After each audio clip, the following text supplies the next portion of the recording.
Hello, my friend. Welcome back. Today, I want to talk about a feeling you probably know very well. You listen to English, you understand, you follow the meaning, you feel comfortable. But then someone asks you a question or waits for your response, and suddenly your English feels weak.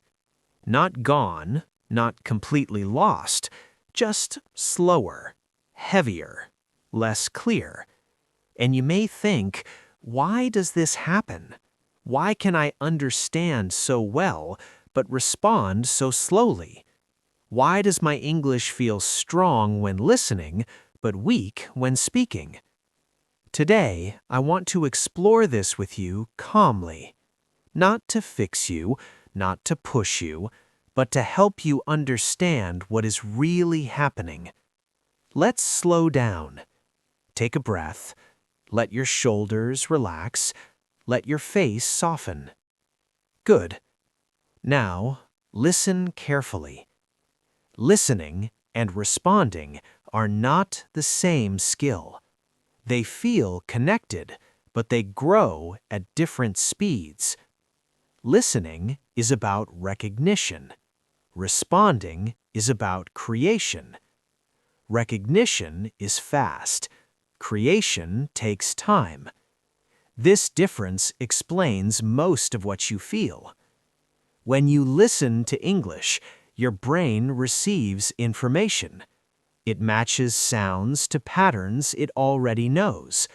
Meaning appears. This process is quiet. There is no pressure. No one is waiting for you. No one is judging your response.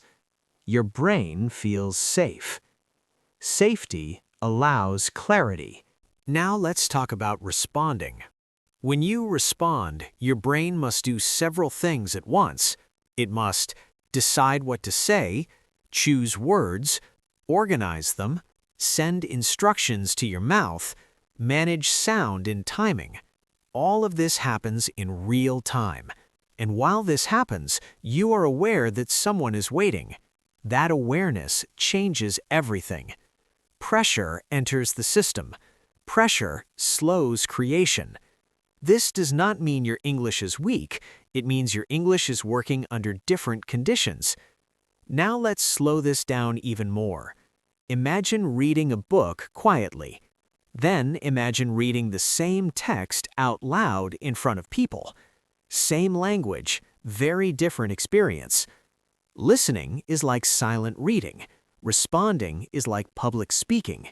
Of course it feels different. Now let's talk about expectation. Many learners expect listening and speaking to feel equally easy, but they are not equal. Listening always feels easier first. This is not a flaw, it is the natural order. Understanding comes before expression. Now let's talk about the moment of response. That moment often feels heavy. Your mind becomes busy, your body tightens, your breath changes. This physical shift affects your voice. Your English doesn't disappear, it becomes constrained. Now let's talk about constraint. Constraints is when ability is present, but access is limited. Your English knowledge is there, but pressure narrows the channel. Now let's talk about silence. Silence during response is not emptiness, it is processing. But many learners panic during silence. They think silence means failure. That panic adds more pressure. More pressure narrows the channel further. Now let's pause. Take a slow breath out. Notice how the body relaxes. Relaxation widens the channel. Now let's talk about self-monitoring. When responding, many learners listen to themselves too closely. They monitor every word, every sound. This creates self-consciousness. Self-consciousness interrupts flow. Flow needs freedom. Now let's talk about something important. Fluent speakers are not faster thinkers. They are less controlled speakers. They allow imperfect language to move. They trust the process. Now let's talk about trust. When listening, you trust English. You trust meaning to appear. When speaking, many learners stop trusting. They try to manage everything.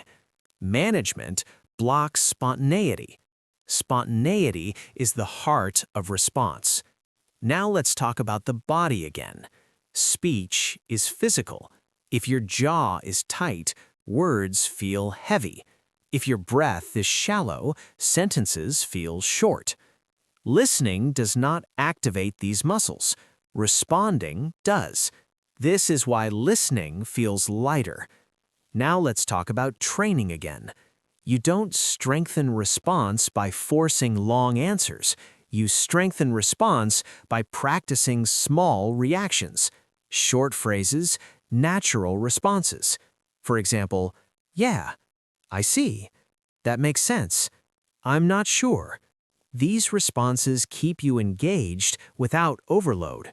Engagement builds confidence. Confidence reduces pressure. Reduced pressure improves response. Now let's talk about shadowing again. Shadowing trains response readiness without decision-making. You speak immediately. No planning, no choice. This trains speed gently. It teaches your brain that speaking can happen without danger. Now let's talk about time again. This stage can feel slow, but slow does not mean stuck. Slow means deep. Your brain is building coordination. Coordination takes repetition. Repetition needs patience. Now let's talk about comparison. Do not compare your response speed to native speakers. Compare your response comfort to yesterday. That is progress. Now let's slow down again. Take a breath. Notice how calm changes everything. Calm does not remove difficulty. It makes difficulty manageable. Now let's talk about acceptance. Accept that responding feels heavier than listening. Acceptance removes resistance. Resistance adds tension. Tension blocks access. Now, let's talk about the future. As you continue listening, your response speed will increase. Not suddenly, not dramatically, quietly. You will answer faster without trying. That is automaticity forming. Now let's anchor this gently. Say silently, my listening is preparing my responses. My speaking is developing naturally. I don't need to rush. Again, I don't need to rush. Good. Now let's close calmly. If your English feels strong while listening and weaker when responding, you are not broken. You are learning. Listening builds understanding. Understanding prepares speech.